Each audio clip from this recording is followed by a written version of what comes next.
والذين يبيتون لربهم سجدا وقياما وأن لا إله إلا الله وحده لا شريك له أشهد أن سيدنا محمدا عبده ورسوله اللهم صل وسلم وبارك على نبينا شفيعنا محمد أشرف الأنبياء والمرسلين وعلى آله وصحبه أجمعين التابعين لهم بإحسان إلى يوم الدين.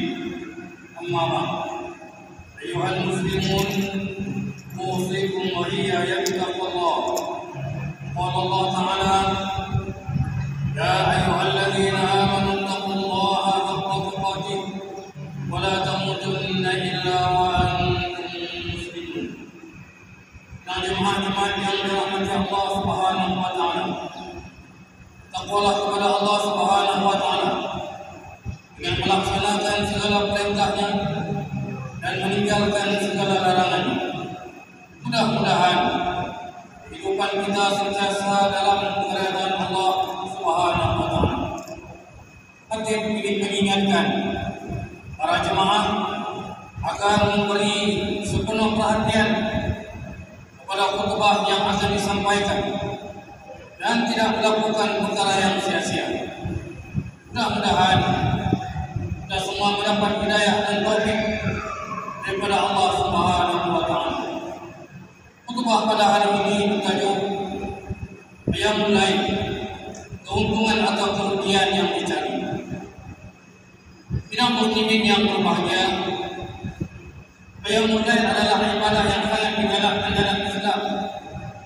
Qiyamul Lail bermaksud bangun di malam hari. Dalam konteks ibadah, Qiyamul Lail berarti solat malam seperti solat tahajud, tarawih, witir dan banyak lagi. Keutamaan Qiyamul Lail amat banyak, baik untuk kehidupan di dunia maupun di hari akhirat kelak. Biasanya melaksanakan Qiyamul Lail dimulai dari selesai solat Isya sampailah solat subuh. Akan tetapi, waktu yang paling utama untuk melakukan Qiyamul Lail adalah sepertiga terakhir di malam hari. Mereka yang melaksanakan Qiyamul Lail akan memperoleh suatu fadilat keistimewaan dan keutamaan di sisi Allah Subhanahu wa taala. Jemaah yang dirahmati sekalian, mungkin yang sejati apabila menyadari akhir Ramadan semakin mendekat, pasti akan terasa hibah dan sedih di hati. Apatah lagi belum tahu sama ada tahun depan masihkah sempat untuk bertemu dengan Ramadan sekali lagi. Justru berbulah peluang dan kesempatan yang masih ada untuk terus melaksanakan amalan soleh dalam bulan yang mulia ini. Mari kita sama-sama renungkan maksud firman Allah Subhanahu wa taala. A'udzubillahi minasyaitonir rajim. Walladzina yabituna lirabbihim sujadan wa qiyama. Dan mereka yang diridhai Allah itu ialah yang tekun mengerjakan ibadah kepada Tuhan mereka pada malam hari dengan sujud dan berdiri. Marilah kita rebut peluang dengan beribadah kepada Allah Subhanahu wa taala sebanyak yang mungkin di akhir Ramadan ini. Antara kelebihan malam Lailatul Qadar adalah seperti berikut. Pertama, lebih baik daripada 1000 bulan. Allah Subhanahu wa taala berfirman, Lailatul Qadar khairun min alfi syahr. Malam Lailatul Qadar itu lebih baik daripada 1000 bulan, yaitu lebih kurang 83 tahun 4 bulan. Yang kedua, malaikat turun membawa keberkatan. Firman Allah Subhanahu wa taala, "Tanazzalul malaikatu war-ruhu fiha bi'izni rabbihim min kulli amr."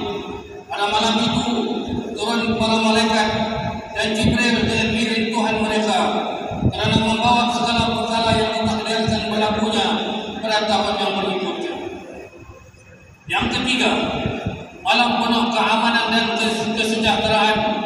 Firman Allah Subhanahu wa taala, "Salamun hiya hatta matla'il fajr." Sejahteralah malam yang berkat itu hingga terbit fajar. Yang keempat, pengampunan dosa. Rasulullah SAW nak mengingatkan kepada kita, barang siapa yang menghidupkan malam Lailatul Qadar dengan iman dan mengharapkan ganjaran daripada Allah, maka diampunkan dosa-dosanya yang telah lalu. Hadis riwayat Imam Bukhari dan Muslim. Yang kelima, doa mustajab. Doa yang diajarkan oleh Rasulullah SAW kepada Aisyah radhiyallahu anha untuk malam Lailatul Qadar ialah Allahumma innaka afuwwun tuhibbul afwa fa'fu anni. Ya Allah, sesungguhnya Engkau Maha Pengampun, suka mengampuni, maka ampunilah aku. Menyimpul bicara perihal khutbah yang diketengahkan ini jelas bahawa menghidupkan qiyamul itu adalah satu tanda keimanan dan yang sempurna dalam memperolehi ganjaran pahala daripada Allah Subhanahu wa taala. Wa minal laili fatahajjad bih nafilatan lak asa an yab'athaka rabbuk maqaman mahmuda. Dan bangunlah pada sebahagian daripada waktu malam serta kerjakanlah salat tahajud padanya sebagai salat tambahan bagimu. Semoga Tuhanmu membangkit dan menempatkanmu pada hari akhirat di tempat yang terpuji. Barakallahu li wa lakum bil Qur'anil azim. Wa nafa'ani wa iyyakum bima fihi min ayati wa dzikril hakim. Taqabbal minni wa minkum tilawatah innahu huwas samiul alim.